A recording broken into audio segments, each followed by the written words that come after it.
Durante más de 100 años se han librado batallas en el aire que han gobernado los cielos. Si no tienes supremacía aérea, tienes un problema. Desde sus orígenes en la Primera Guerra Mundial, el avión ha sido el arma suprema de las Fuerzas Armadas. Fue una auténtica batalla por la civilización, por la humanidad. Revolucionó las batallas y cambió las formas de combatir y ganar las guerras. El F-117 sin duda ha cambiado la forma en que diseñamos los aviones y las campañas aéreas. La guerra llevó la innovación a los cielos. Gracias a las fuerzas aéreas sabemos que cuando el F-35 no estaba allí, el resto moría, y cuando estaba eran los reyes supremos. Los aviones dieron a luz a nuevos héroes. El destino de naciones enteras dependía de la valentía de un puñado de hombres. Hay que recordar y poner en valor con más frecuencia de lo que lo hacemos cómo los jóvenes estaban dispuestos a arriesgar la vida en el frente por un ideal. En este episodio, el Sopwith Camel se convierte en el avión de combate más peligroso. Una vez que dominas ese avión, es una máquina de matar. Los alemanes azotan los cielos con su Fokker Eindecker. Diezmaron el Real Cuerpo Aéreo del momento. Los aliados lanzan el Spitfire de su tiempo, el SE-5. Fue uno de los aviones de combate más exitosos de la Primera Guerra Mundial. El barón von Richthofen y su circo volador gobernaban los cielos. Escogía a los más débiles y los perseguía sin piedad. El as estadounidense de la aviación, Eddie Rickenbacker, Fue una hazaña increíble. Un único hombre se enfrentó a 7 aviones. Solo un hombre. se enfrenta a los aviones más letales de la Primera Guerra Mundial. Nadie había visto nada así antes.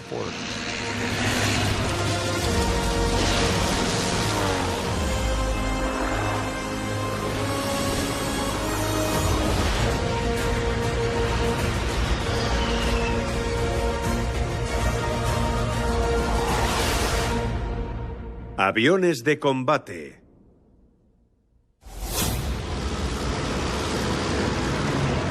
Lucha por los cielos. En 1914, cuando el mundo fue a la guerra, surgió el origen de la aviación. Jóvenes intrépidos conquistaron los cielos en máquinas voladoras y abrieron el camino a un tipo de batalla totalmente nueva. Esa es la primera vez que los hombres luchan en el aire. Es una nueva dimensión del combate aéreo. Esos jóvenes tenían que aprender muy rápido porque de lo contrario no sobrevivirían. Los primeros aviadores de combate tuvieron que dominar una tecnología en rápida evolución. El desarrollo de la aviación durante la Primera Guerra Mundial fue inmenso. Si comparamos los aviones del Frente Occidental en 1914 con los aviones de 1918, el desarrollo en ambos bandos es enorme.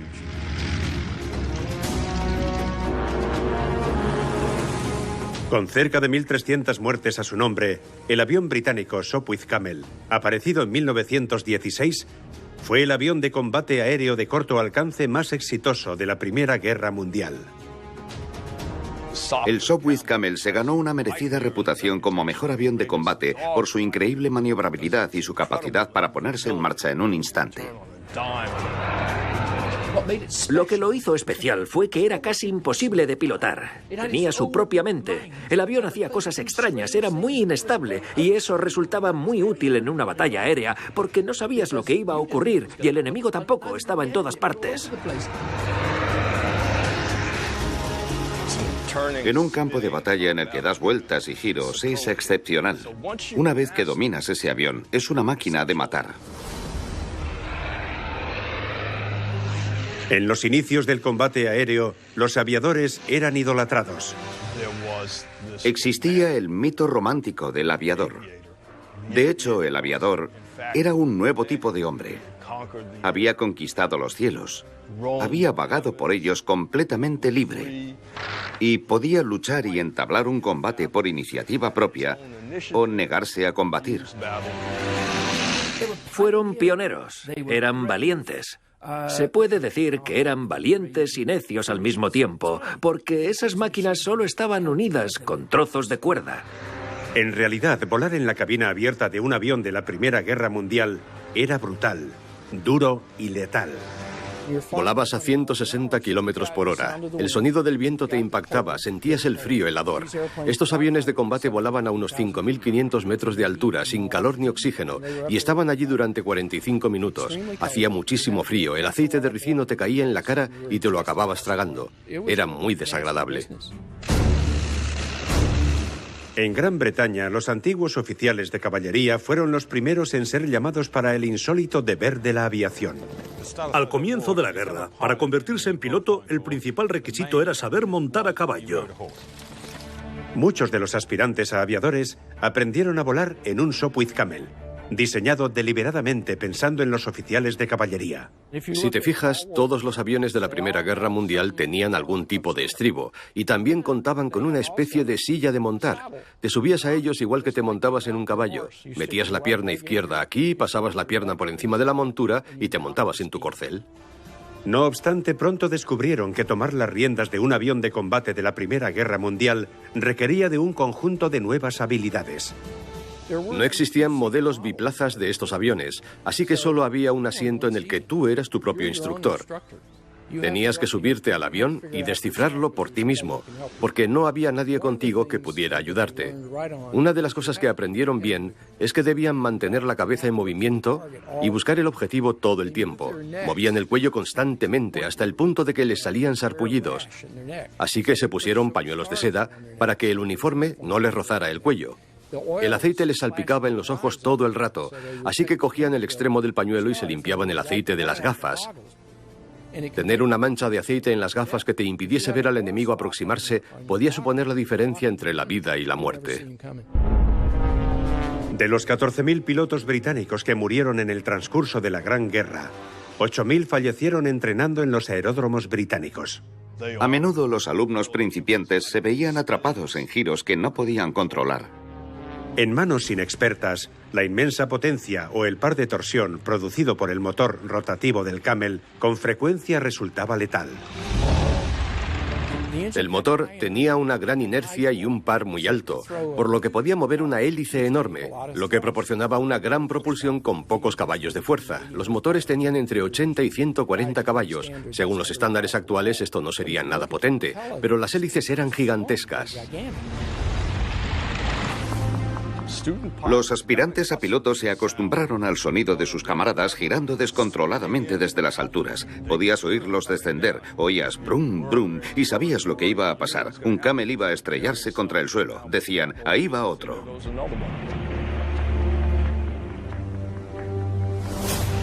Lograr el equilibrio correcto entre estabilidad y maniobrabilidad y fabricar un avión de combate efectivo fue el principal desafío para los primeros diseñadores de aeronaves. Desde los hermanos Wright, desde 1903 hasta el comienzo de la guerra, en 1914, todos los diseñadores del mundo habían intentado crear una aeronave que fuera estable. La guerra se avecinaba y los aviones se habían convertido en una máquina de guerra. Ahora que luchabas con esas máquinas, no querías una aeronave de combate estable, querías algo muy maniobrable. Entonces, ¿cómo hacías que un avión fuera maniobrable sin hacerlo inestable? No sabían cómo hacerlo. La guerra se libraba entre las grandes potencias económicas del mundo, entre las que se incluían Gran Bretaña, Francia y Rusia por un lado, y Alemania y el Imperio Austrohúngaro por el otro. No había tiempo para esperar a dar con el diseño perfecto de los aviones. Los pilotos simplemente tendrían que aprender a volar aviones muy inestables o morir en el intento. Tras aproximadamente 20 horas de formación, los pilotos aliados que sobrevivían se consideraban preparados para una de las tareas más peligrosas. No obstante, al comienzo de la guerra en 1914 había muy pocos aviones británicos de los que hablar. Tenían entre 50 y 60 aviones listos para servir en Francia. Todos ellos eran primeras versiones de lo que llamamos el BE-2, es decir, el BE-2 de la Real Fábrica de Aviones.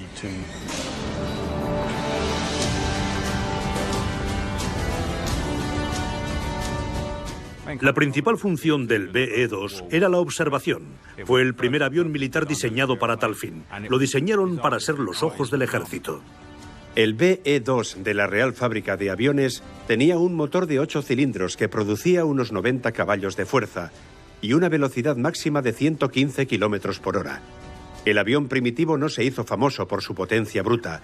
Lo que lo convirtió en una herramienta de combate útil fue que tenía un alcance de 376 kilómetros, aproximadamente la distancia entre Londres y París. Además, el BE-2 podía volar a una altura de 3.000 metros.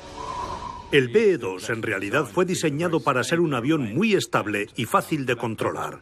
Eso lo hacía ideal para su función de observación, pero en comparación con los aviones actuales era muy básico, con controles limitados e instrumentos escasos. En algunos casos prácticamente carecía de ellos. Ni siquiera tenían cámaras para fotografiar las posiciones enemigas que les habían mandado observar. Literalmente dibujaban en un trozo de papel las posiciones de las armas alemanas, las líneas de las trincheras y las posiciones de las tropas. Hasta casi el final de la guerra, no fijaron cámaras de verdad al avión para poder fotografiar las posiciones alemanas. Solo era cuestión de tiempo antes de que se les ocurriese que podían armarse con bombas y bombardear a los objetivos directamente. Una vez que tienes esos bombarderos sobre las líneas, surge la necesidad de derribar y contrarrestar a los bombarderos. Necesitaban aviones de combate. Esto llevó al desarrollo de un avión que fuese capaz de derribar a otro avión. A medida que ambos bandos aumentaban la producción para el combate aéreo, el diseñador líder de Alemania, Anthony Fokker, tomó la iniciativa e introdujo el primer avión preparado para combatir, el Eindecker. La palabra Eindecker en alemán significa monoplano. Se trata de un avión con un solo par de alas. El nombre Fokker se asocia con Anthony Fokker, un diseñador de aeronaves que diseñó varios aviones alemanes durante la guerra. Fue la primera máquina de matar alemana. No porque fuese excesivamente rápida, sino porque tenía un giro muy cerrado y podía precipitarse hacia la aeronave enemiga. Pero la verdadera razón por la que era tan especial se debía a Anthony Fokker. Él inventó lo que se conoce como el mecanismo sincronizador. En otras palabras, ametralladoras que podían disparar a través de las hélices. En efecto, el mecanismo sincronizador hacía que la ametralladora dejara de disparar durante una fracción de segundo, cuando las cuchillas de la hélice pasaban por el cañón de la ametralladora. El arma elegida fue la ametralladora Spandau. Con una plataforma de artillería instalada en la posición delantera fija, el avión ahora pasa a ser un arma ofensiva que va a cambiar las reglas del juego. El hecho de que el piloto pudiera orientar el avión y disparar la ametralladora al mismo tiempo lo convirtió en una máquina de matar. Diezmaron el Real Cuerpo de Aviación del momento. El BE-2 pasaría a ser llamado el pasto para Fokkers porque no tenían escapatoria, no estaban equipados para enfrentarse a ellos, simplemente no tenían forma de defenderse. El dominio total del aire de los Eindeckers comenzó en otoño de 1916. La masacre de los aviones y pilotos de los aliados que les sucederían se conocería como el azote de los Fokkers. Derribaban aviones en todo el frente occidental. Los británicos continuaban enviando sus aviones de observación y de combate a las líneas alemanas y los derribaban a montones. En el transcurso de la guerra, unos 1000 aviones británicos y franceses fueron destruidos por los Eindeckers. La mayoría caían envueltos en llamas. La esperanza de vida para un piloto aliado era corta, de 40 o 60 horas de vuelo, solo unas cuantas semanas en el mejor de los casos. Los aviones estaban hechos de tejido de lino irlandés. Estaban impregnados de un compuesto de nitrato que era muy inflamable, por lo que esos aviones estallaban en llamas. Había paracaídas disponibles, pero no se les permitía llevarlos, pues ambos bandos veían como una salida de cobardes no luchar hasta la muerte y saltar del avión. Así que los pilotos, al no poder usar los paracaídas, descendían todo lo rápido que podían para intentar llegar a tierra antes de que el avión se incendiara por completo. A esto se le llamaba bajar en llamas.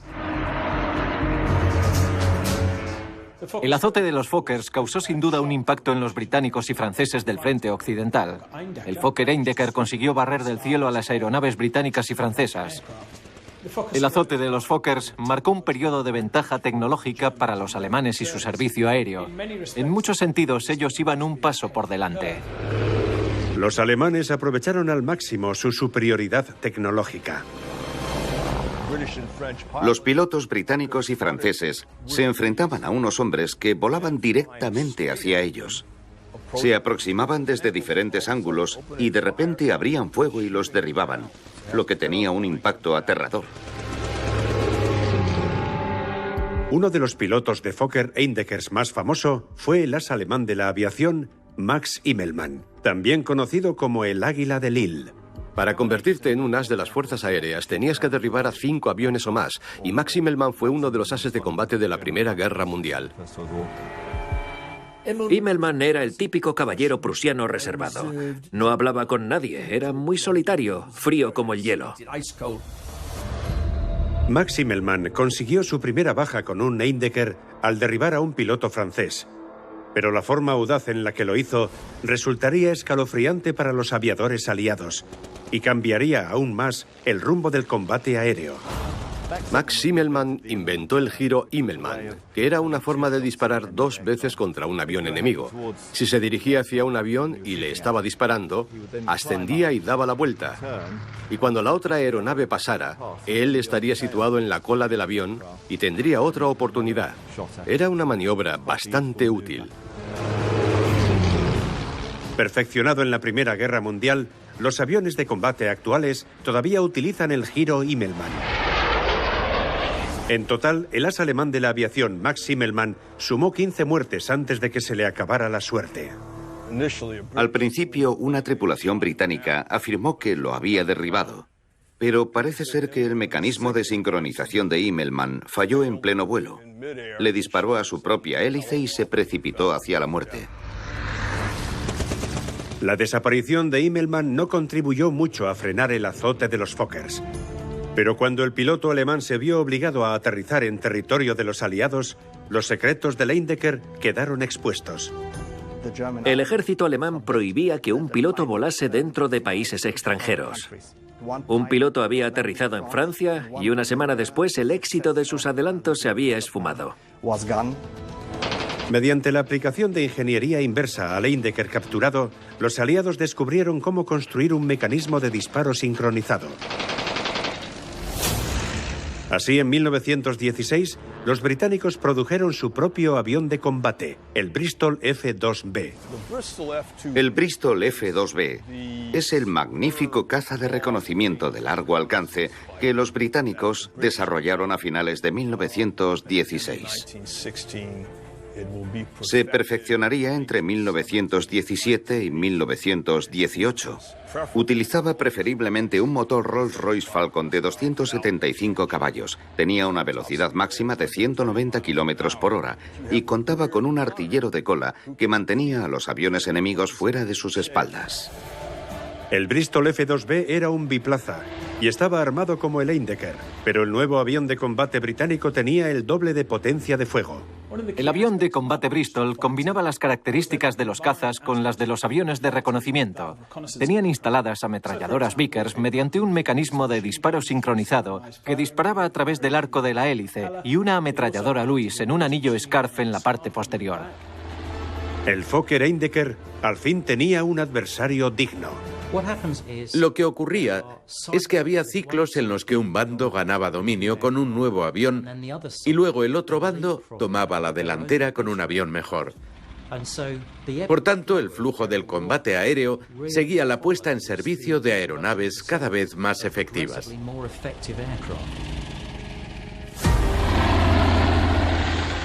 Pero aunque habían implantado la tecnología, los pilotos aliados aún estaban muy por detrás en lo referente a las tácticas de batalla. Eso se debía en gran parte a algunas ingeniosas reglas de combate creadas por el as alemán de la aviación con más muertes durante el azote de los Fokkers. Oswald Belke. Oswald Belke se alejó del frente después de que Max Immelmann fuera derribado. Regresó con un grupo de pilotos seleccionados, entre ellos Manfred von Richthofen, y volvió con lo que se conoce como las máximas de Belke. Lo primero es buscar la ventaja, lo que implica que debes intentar situarte detrás y por encima o por debajo de tus oponentes. Después, efectúas el ataque y permaneces atento a tu enemigo en todo momento. Además, debes usar el sol y mantenerlo a tu espalda. Si tienes el sol a tu favor, siempre debes mantenerlo detrás de ti para que el enemigo tenga que mirar a través de él para localizarte. Así puedes esconderte en el sol. Tenían un dicho: el alemán tras el sol será tu perdición. Quieres acercarte sigilosamente al enemigo, sorprenderlo y dispararle antes de que se percate de que estás allí. Así que la mejor forma de atacar a tu enemigo es descender y situarte debajo de su cola, pues si estás debajo de él no podrá verte, y luego asciendes lo suficiente para disparar. Eso es lo ideal. Las reglas de Belke también establecían tácticas defensivas que han demostrado ser efectivas para los pilotos hasta la fecha. Lo último a tener en cuenta es que cuando luchas en territorio enemigo, siempre debes tener una línea de retirada. Asegurarte de disponer de una ruta de escape para marcharte si el combate se vuelve contra ti.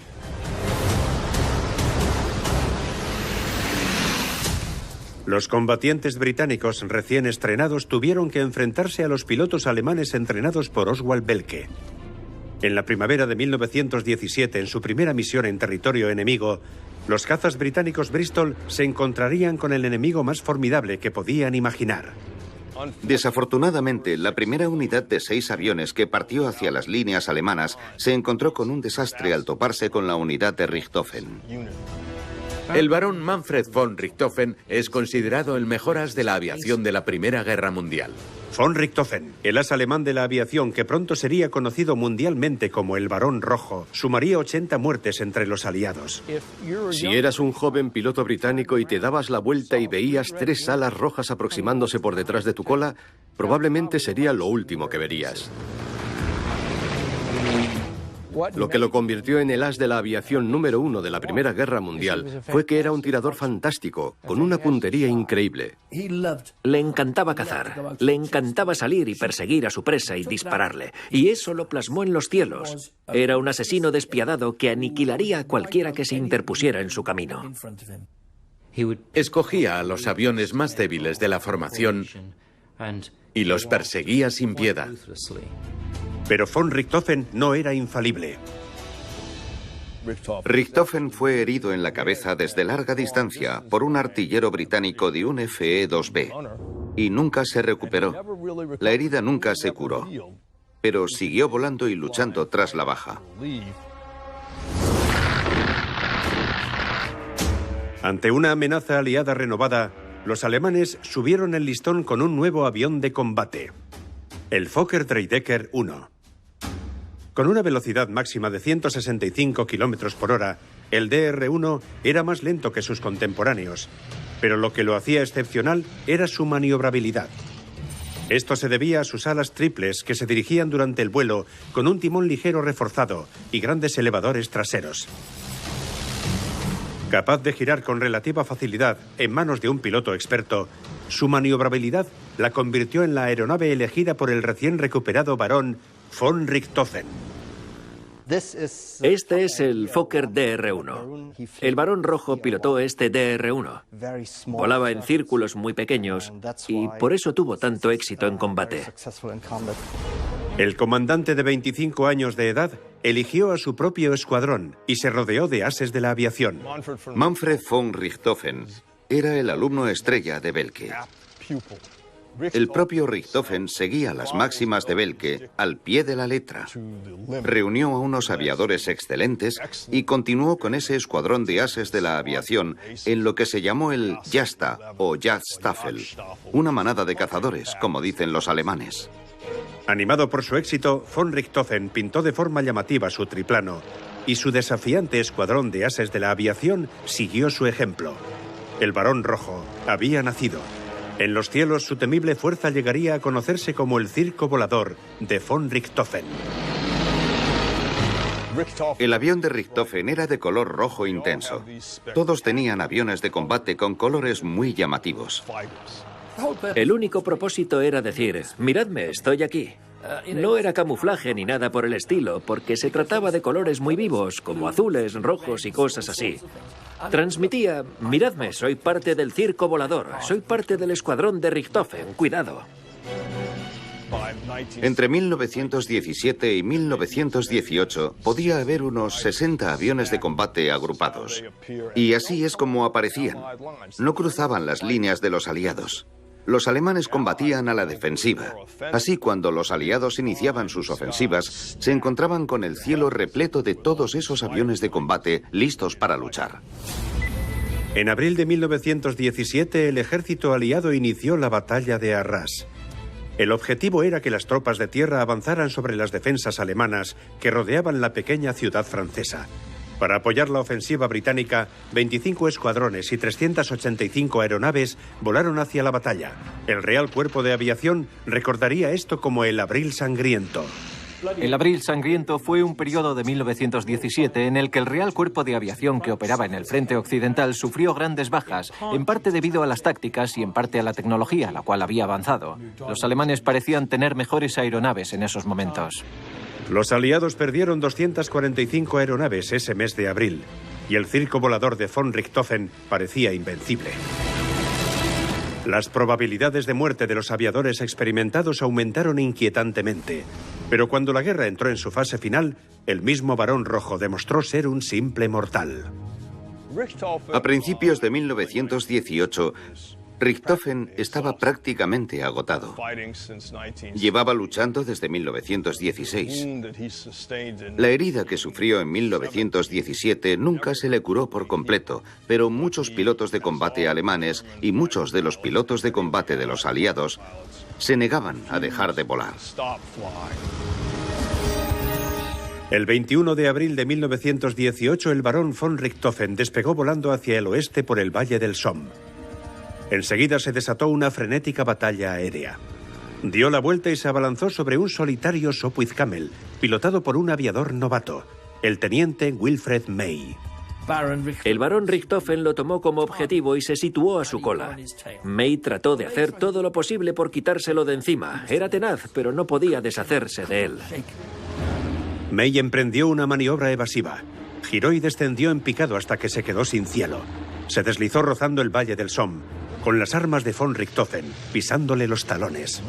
Richthofen lo persiguió a una altura cada vez más baja por las líneas de combate, sin percatarse de que se estaba dirigiendo hacia artilleros de tierra, artilleros australianos, y que además lo estaba persiguiendo el capitán Roy Brown en un Sopwith Camel. Brown y su Camel se aproximaron y abrieron fuego. Alcanzaron al Dreidecker y este explotó. El Barón Rojo cayó envuelto en llamas. Pero aún sigue siendo un misterio quién disparó el tiro mortal. Existe cierto debate acerca de cómo el Barón Rojo encontró la muerte. Algunos lo atribuyeron a un piloto canadiense llamado Brown, pero en los últimos años la mayoría piensa que en realidad lo que derribó su avión fue un ataque desde tierra de las tropas australianas que se encontraban en las trincheras. Consiguió aterrizar el avión, aunque no debería haber sido capaz, debería haber muerto. Sus últimas palabras fueron caput. Y eso es todo, había muerto. Manfred von Richthofen se anotó 80 muertes de los aliados y quedaría inmortalizado como el as de la aviación más letal de la Primera Guerra Mundial. Puede que mataran al Barón Rojo, pero los alemanes aún gobernaban los cielos. Para conseguir la supremacía aérea y ganar la guerra, los aliados todavía necesitaban mejorar sus aviones.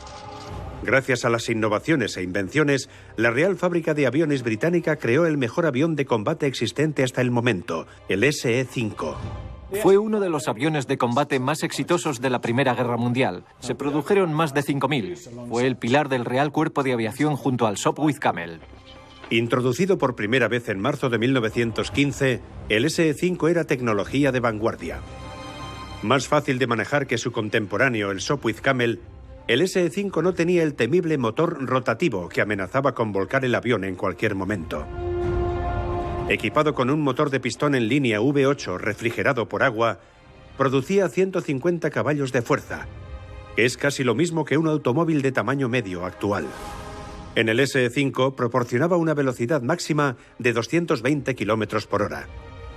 Armado generalmente con una ametralladora sincronizada de disparo frontal Vickers y una Lewis en la parte trasera, el SE-5 era una máquina de combate formidable. Su combinación de características, así como su resistencia, maniobrabilidad y buen armamento, hacían de él un avión muy bueno. Por supuesto, a todo esto habría que sumar la calidad de los pilotos que los volaban. Gracias a las audaces innovaciones técnicas, en 1917, los aliados por fin pusieron en marcha aviones capaces de competir con el enemigo. Los aviones de combate como el SE-5 y el Sopwith Camel permitieron a los aliados comenzar a luchar por el control de los cielos. Con un grupo de aviones de combate nuevos y algunas victorias a sus espaldas, entre los británicos finalmente destacaron algunos ases de la aviación.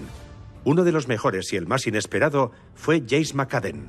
James McAdden fue uno de los grandes ases de la aviación británicos. Se le asocia con el SE-5, que era su plataforma preferida. Lo que le gustaba hacer de verdad a McAdden era cazar a solas. James McAdden fue uno de los ases de la aviación líderes del Real Cuerpo de Aviación de la Primera Guerra Mundial. Ha confirmado un palmarés de 57 aviones enemigos derribados. Fue mecánico del Real Cuerpo de Aviación. Luego, en 1916, se convirtió en observador y más tarde en piloto. Al final fue destinado al Escuadrón 56. A pesar de su éxito, McAdden no fue aceptado del todo en la élite de la aviación. Lo que sabemos ahora es que varios hombres del Escuadrón 56 eran muy reacios a que él fuera el comandante, porque el concepto de niño de escuela pública no encajaba.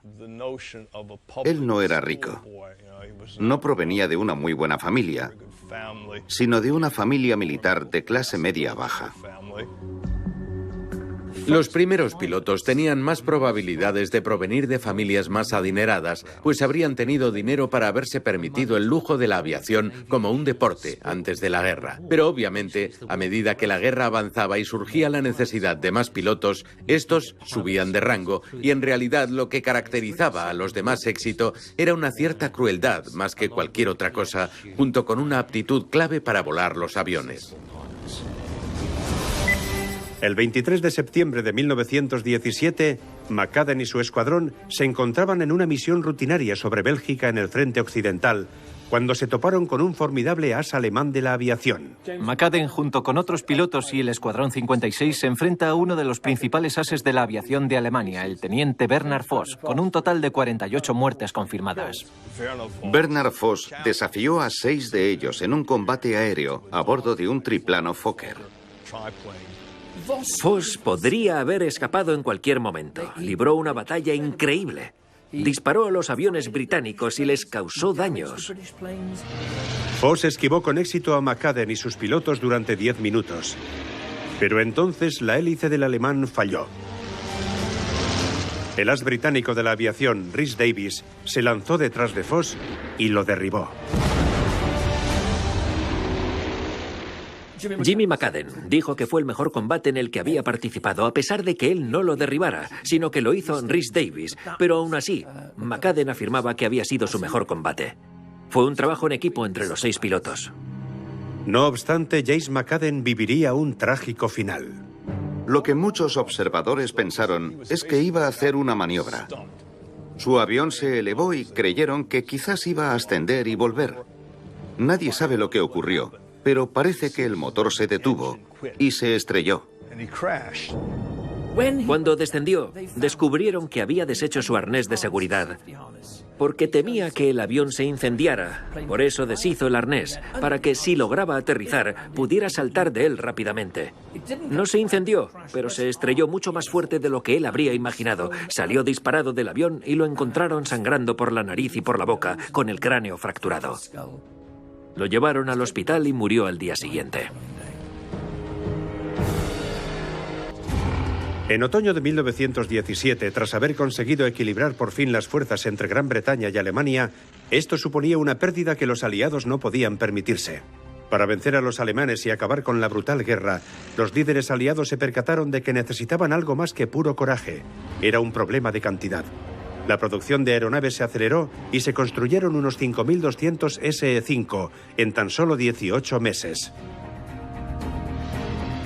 A medida que la guerra continuaba, se convertía en un combate aéreo masivo de desgaste y la actitud era de no mostrar ninguna piedad a tu oponente.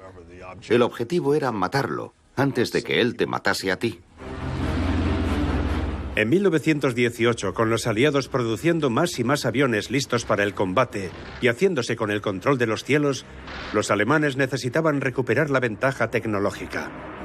La respuesta sería el avión más temido de la Primera Guerra Mundial, el Fokker D-7.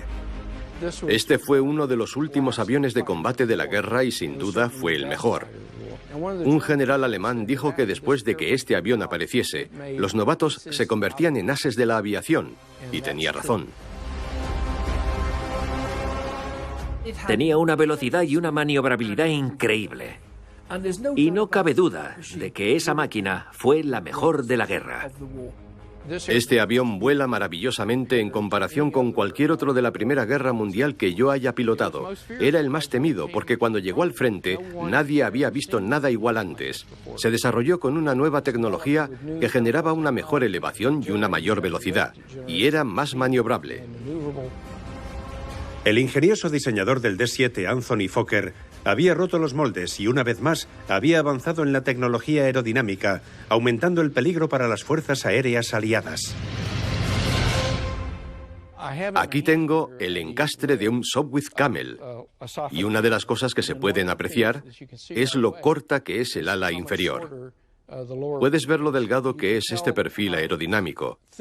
Este de aquí es mucho más grueso, como el que está en el ala superior. Nos hemos dado cuenta de que en 1918 los mejores perfiles aerodinámicos eran más curvados en la superficie superior y generaban más elevación. Podías hacer un ala más corta en la cuerda aerodinámica que generaría la misma elevación que esta ala tan larga. Así, tu tasa de balanceo sería mayor, porque no tendrías que arrastrar esta enorme ala por el aire, por lo que aumentaría tu maniobrabilidad. El diseño excepcional del Fokker D-7 le permitió hacer lo que ningún otro avión de la Primera Guerra Mundial podía. El Fokker tenía la capacidad de mantenerse con su hélice y disparar hacia la parte inferior de un avión. El Fokker, a unos 6.000 metros de altura, podía mantenerse con la hélice del motor en ángulo y dispararte por debajo sin que pudieras verlo. La principal ventaja letal del D-7 sobre sus adversarios era un motor BMW de alta compresión y 185 caballos. Cuando lo instalaron en el Fokker D-7, redujo a la mitad el tiempo de ascenso. En otras palabras, si antes tardaba 30 minutos en coger altitud, con el motor BMW tardaría 15 minutos, lo que significó que hasta el final de la guerra, los alemanes tuvieron un avión que podía mantener la ventaja de la altitud por encima de sus oponentes, por lo que siempre podrían atacar desde arriba. Y si quería seguir las máximas de Belke, este era el avión perfecto para hacerlo. La imagen de las alas del Fokker D-7 aproximándose directamente hacia ellos atemorizaba los corazones de los pilotos aliados. Pero un famoso aviador se atrevió a enfrentarse a 5 Fokkers D-7. El as estadounidense de la aviación, Eddie Rickenbacker. Eddie Rickenbacker era un personaje con un carácter bastante enérgico. Era muy conocido como piloto de carreras y como piloto aéreo. ¿Qué hace especial a un piloto de carreras? El amor por la velocidad, la disposición a correr riesgos y el buen juicio. Eddie trasladó todas esas características a la aviación. Cabe destacar que Eddie Rickenbacker, en un periodo de unos 4 meses, derribó 26 aviones enemigos. El expiloto de carreras, Eddie Rickenbacker, pilotó el avión de combate francés de alto rendimiento de la Primera Guerra Mundial, el Spad-8. Fueron los aviones de combate más rápidos de la guerra. Volaban a más de 215 kilómetros por hora y eran robustos. Eran excelentes plataformas de artillería porque eran muy estables. Podían descender en picado rápidamente. Puede que no fueran tan maniobrables como un Sopwith Camel o un triplano Fokker DR-1, pero eran rápidos y podían atacar desde arriba. Eran máquinas superiores. El 18 de septiembre de 1918, Rickenbacker, el comandante del Escuadrón 94 de Estados Unidos, estaba volando solo cuando se topó con 7 cazas enemigos. Entre ellos, 5 de los temidos D-7 alemanes. Ahora que los pilotos aliados también eran expertos en las reglas de Belke, el aviador estadounidense estaba más que listo para abordarlos. Y con el sol tras él, Rickenbacker se abalanzó hacia la cola de un D-7. Descendió desde el sol y derribó a uno de los Fokkers antes de que se diera cuenta de que lo había golpeado.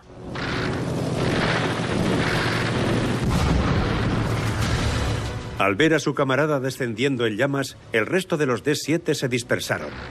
En el combate aéreo cuerpo a cuerpo que siguió, Rickenbacker se lanzó sobre un LVG de movimiento lento. Luego Eddie derribó uno de los aviones de reconocimiento y entonces se dirigió a casa. Fue una hazaña increíble. Un único hombre se enfrentó a 7 aviones, solo un hombre. Realizó una ejecución de manual de las reglas de combate de Belke y la victoria fue para el piloto estadounidense.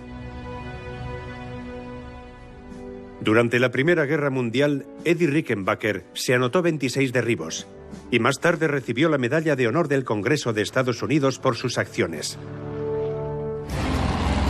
Gracias al valor y a la habilidad de los ases de la aviación aliados y a la movilización y producción en masa de aviones de combate cada vez mejores, el equilibrio de poder en la guerra aérea había cambiado de manera decisiva. El auténtico punto de inflexión se produjo cuando los aliados empezaron a producir muchos más aviones que los alemanes y consiguieron un conjunto superior de aeronaves, lo que implicó que en 1918 pudieran aplastar a los alemanes en los cielos. Al final de la guerra, los alemanes seguían produciendo nuevas tecnologías, pero ya era demasiado tarde, habían perdido la guerra. Los aliados tenían la supremacía aérea. El acuerdo de armisticio firmado el 11 de noviembre de 1918 puso fin a la Primera Guerra Mundial. En él había una disposición especial que exigía que los alemanes entregaran todos los Fokker D-7 que habían sobrevivido. Había algo mágico en estos aviones y los queríamos desesperadamente. Queríamos desmontarlos, realizar ingeniería inversa para descubrir por qué esos aviones eran tan buenos. La única arma que se mencionó en el armisticio fue el Fokker D-7. Tras la Primera Guerra Mundial, no me cabe la menor duda de que el desarrollo de las aeronaves se disparó más allá de lo que nadie podría haber imaginado jamás. En el transcurso de la Gran Guerra, desde 1914 hasta 1918, la aviación había evolucionado desde sus humildes comienzos, con aviones construidos para el reconocimiento sin ningún instrumento ni defensas, hasta lograr aviones listos para el combate. Máquinas de guerra sofisticadas. El combate aéreo se había consumado.